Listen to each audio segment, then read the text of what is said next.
ನಮಸ್ಕಾರ ಎಲ್ಲರಿಗೂ. ಇವತ್ತು RCB ಮ್ಯಾಚ್ ಇದೆ. ನಾನು ತುಂಬ ಇಯರ್ಸಿಂದ ಅನ್ಕೊತಾ ಇದ್ದೆ ಲೈವ್ ಆಗಿ ಮ್ಯಾಚ್ ನೋಡಬೇಕು ಅಂತ, ಹಾಗೆ ಕಿಂಗ್ ಕೊಹ್ಲಿ ಕೂಡ ನೋಡಬೇಕು ಅಂತ. ಫಸ್ಟ್ ಆಫ್ ಆಲ್ ಟಿಕೆಟ್ ಅಂತೂ ಆನ್ಲೈನಲ್ಲಿ ಸಿಕ್ಕಿಲ್ಲ. ಐ ಆಮ್ ಶ್ಯೂರ್ ನಿಮಗೂ ಗೊತ್ತು ಆನ್ಲೈನಲ್ಲಿ ಸಿಗಲ್ಲ ಅಂತ. ಟಿಕೆಟ್ನ ಫೈಂಡ್ ಮಾಡೋದು ತುಂಬ ಕಷ್ಟ ಆಗೋಯ್ತು. ಕೊನೆಗೂ ಟಿಕೆಟ್ ಸಿಕ್ಕಿ ಆನ್ ಟೈಮ್ ಗ್ರೌಂಡ್ಗೆ ಬಂದ್ವಿ. ಸಿಕ್ಕಾಪಟ್ಟೆ ರಶ್ ಇತ್ತು. ಗ್ರೌಂಡ್ ಒಳಗೆ ಹೋಗೋಕ್ಕೆ ಏನೇನು ಪ್ರಾಸೆಸ್ ಅಂತ ಹೇಳ್ತೀನಿ. ಸೊ ಟಿಕೆಟ್ ಮ್ಯಾನ್ಯುಯಲ್ ಆಗಿ ಸಿಕ್ಕಿದ್ದು. ಟಿಕೆಟಲ್ಲಿ ಸೀಟ್ ನಂಬರ್, ಗೇಟ್ ನಂಬರ್ ಹಾಕಿರ್ತಾರೆ. ಸೇಮ್ ಸಿನಿಮಾ ಥಿಯೇಟರ್ ಅಲ್ಲಿ ಹೇಗಿರುತ್ತೆ ಹಾಗೆ. ನೆನ್ಪಿಟ್ಕೊಳ್ಳಿ, ಗ್ರೌಂಡ್ ಎಂಟರ್ ಆಗೋಕ್ಕೂ ಮುಂಚೆ ಏನನ್ನು ಒಳಗಡೆ ಬಿಡಲ್ಲ except mobile phone, lip balm, earphones, earpods, ಹೊರಗಡೆ ತಿಂಡಿ ಕೂಡ ಬಿಡಲ್ಲ. ಫುಲ್ ಚೆಕ್ ಮಾಡ್ತಾರೆ. ಮರಿಬೇಡಿ, ನೆನ್ಪಿಟ್ಕೊಳ್ಳಿ, ಏನನ್ನು ಕೂಡ ತಗೊಂಡು ಹೋಗ್ಬೇಡಿ. ಟಿಕೆಟ್ಸ್ನ ಅಲ್ಲಿರೋರು ಚೆಕ್ ಮಾಡಿ ಸೀಟ್ ಹತ್ರ ಕುತ್ಕೊಳಕ್ಕೆ ಬಿಡ್ತಾರೆ. ಹೋಗಿ ಕುತ್ಕೊಂಡಿದ ತಕ್ಷಣನೇ ಕಿಂಗ್ ಕೊಹ್ಲಿ ಅವ್ರು ನೋಡಿದೆ, ಸಖತ್ ಖುಷಿ ಆಯ್ತು. ಸಚ್ ಎ ಗ್ರೇಟ್ ಪ್ಲೇಯರ್ ಅಲ್ವಾ.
ಒನ್ ಮೋರ್ ಥಿಂಗ್, ತಿನ್ನಕ್ಕೆ ಸಾಕಷ್ಟು ಆಪ್ಷನ್ಸ್ ಇದೆ, ಹಾಗೆ ರೆಸ್ಟ್ ರೂಮ್ಗೂ ಕೂಡ ತೊಂದರೆ ಇಲ್ಲ.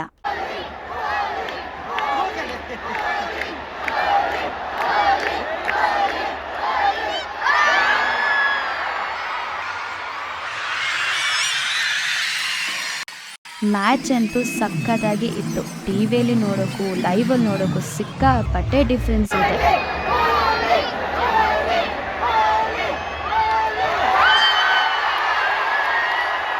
ನಾವಂತೂ ಸಿಕ್ಕಾಪಟ್ಟೆ ಎಂಜಾಯ್ ಮಾಡಿದ್ವಿ.